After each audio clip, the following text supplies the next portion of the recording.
Blood in the streets, the Nisour Square. Nightmare. Fast forward to September 16th, 2007. The sun beats down on Nisour Square in Baghdad, a bustling traffic circle teeming with families, vendors, and everyday Iraqis trying to survive the occupation. A Blackwater convoy, 4 armored SUVs, rolls in, tasked with extracting a US diplomat from a nearby meeting. What happens next is the stuff of nightmares. Without warning, the guards unleash hell. Machine gun fire rakes the crowd. Grenades explode, shattering cars and bodies. When the smoke clears, 17 civilians lie dead, including 9-year-old Ali Khalil Abdul Hussein and his mother Mahdi Sahib Nasir. 20 more are wounded, some maimed for life.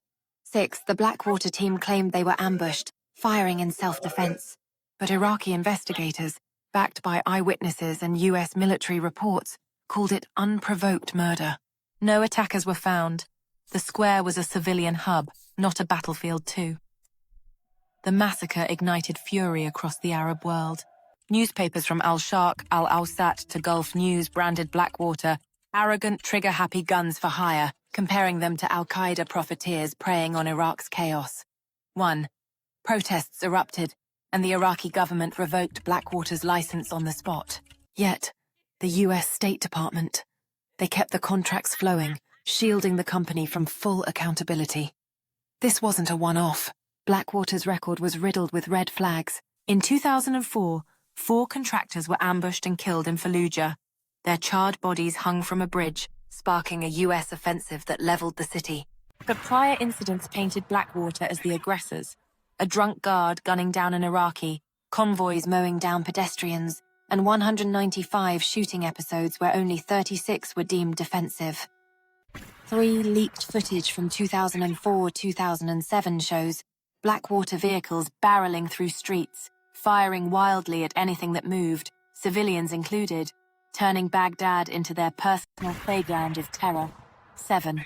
The UN slammed it as a new form of mercenary activity, illegal under international law, but the US, not a signatory to anti-mercenary treaties, turned a blind eye. If you're hooked on these shadowy tales of power, profit, and peril, stories that expose the underbelly of global conflicts, hit that subscribe button on @BehindVeil Truths.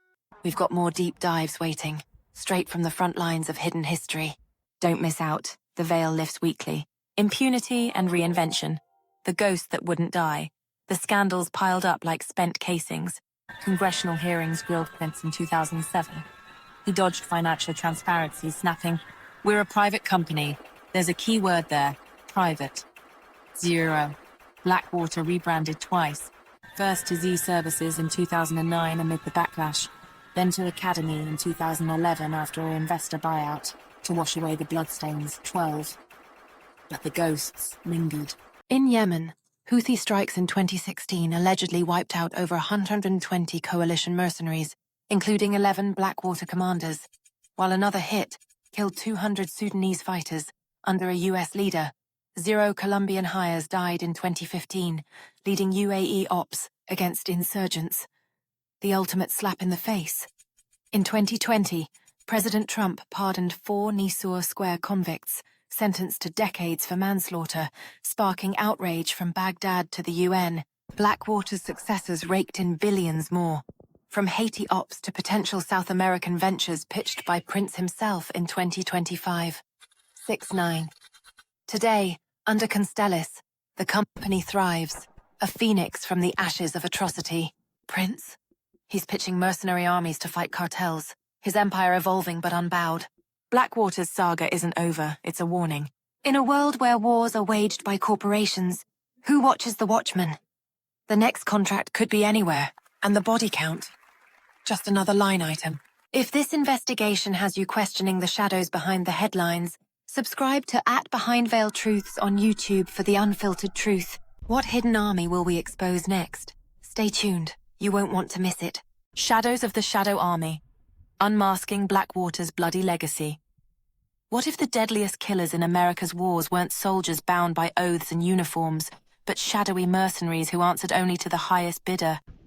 Imagine a private army, fueled by billions in taxpayer dollars, rampaging through war-torn streets with impunity, leaving trails of innocent blood in their wake. This isn't the plot of a Hollywood thriller. It's the chilling reality of Blackwater, the infamous private military contractor that redefined modern warfare as a for-profit enterprise.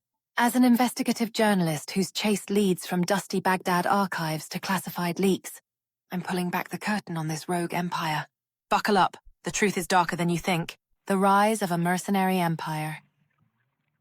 It all started in the humid backwoods of North Carolina, far from the chaos of global hotspots.